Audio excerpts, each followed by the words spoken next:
को आखिर क्या हुआ जो उसने कह दी इतनी बड़ी बात। नमस्कार, द पेन डाउन में आपका स्वागत है।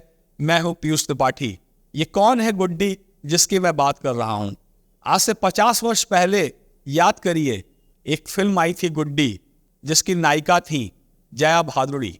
16-17 साल की वो लड़की सिल्वर स्क्रीन पर छा गई। उसके बाद जया भादुड़ी की जंजीर और शोले बड़ी फिल्में रही। फिल्मों से संन्यास लेने के बाद जया भादुड़ी की अगली पारी राजनीति में रही। राजनीति में भी उन्होंने एक लंबा समय दिया और उनके क्या अनुभव रहे, उस पर जया भादुड़ी ने क्या कुछ कहा, देखते हैं इस रिपोर्ट में। सुपरस्टार अमिताभ बच्चन की पत्नी और अभिनेत्री जया बच्चन यानी जया भादुड़ी अमिताभ से पहले ही फिल्मों में अपना मुकाम बना चुकी थी। पत्रकार पिता की बेटी जया भादुड़ी की अमिताभ बच्चन के अलावा दूसरे अभिनेताओं के साथ भी हिट फिल्में आईं। फिल्मों से संन्यास लेने के बाद जया बच्चन ने राजनीति में प्रवेश किया। समाजवादी पार्टी ने जया बच्चन को राज्यसभा में भेजा, जहां वो लगभग 20 वर्ष रहीं। गुरुवार 8 फरवरी को जब राज्यसभा से जया बच्चन का रिटायरमेंट हुआ तो वो भावुक हो गई। 20 साल जीवन का बहुत बड़ा काल होता है, बहुत समय होता है, और जो मेरा अनुभव रहा अच्छा भी रहा, कभी कभी बुरा रहा। और जैसे कल मैंने सभापति जी से कहा, बहुत से वक्त मुझे भी सैडनेस महसूस हुआ जैसे उनको होता है।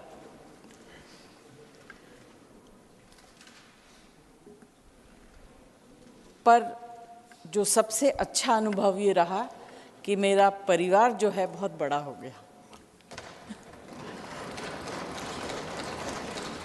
जया बच्चन ने अपनी भावनाओं पर नियंत्रण रखने का प्रयास किया और अचानक चिरपरिचित मुस्कान उनके चेहरे पर आ गई।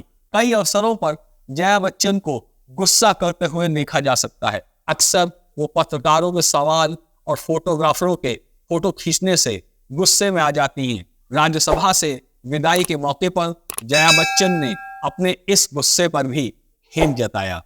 मुझे नहीं लगता कि जिस तरह से हम लोग हाउस के अंदर एक दूसरे के ऊपर नाराज़ होते हैं, और मुझे हमेशा कुछ हमारे साथी बोलते हैं आप इतना गुस्सा क्यों हो जाती हैं। अब मेरा स्वभाव ऐसा है सर, मैं कैसे बदल दूं। जो चीज़ मुझे अच्छी नहीं लगती है और गलत है उसमें मैं गुस्सा कर जाती हूँ।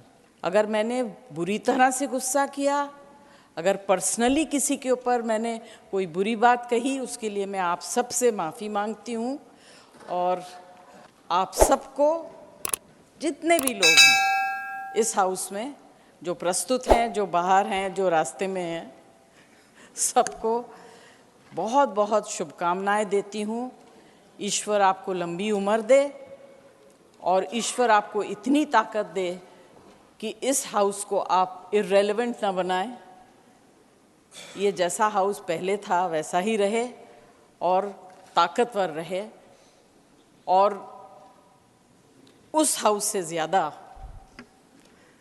जो विद्वान लोग इस हाउस में हुआ करते थे, एक समय में ऐसा वक्त फिर वापस आए और इस हाउस को उतना ही गरिमा मिले जो पहले हुआ करता था। बहुत बहुत आप सबको धन्यवाद। जब भी किसी की विदाई का क्षण आता है तो वो क्षण लोगों को भावुक कर देता है, और इस भावुकता में ही वो अपने दिल की बात कह जाते हैं। आप हमारे चैनल द पेन डाउन को इसी तरह से अपना सपोर्ट और प्यार देते रहें और हमें लाइक और सब्सक्राइब भी जरूर करें। धन्यवाद।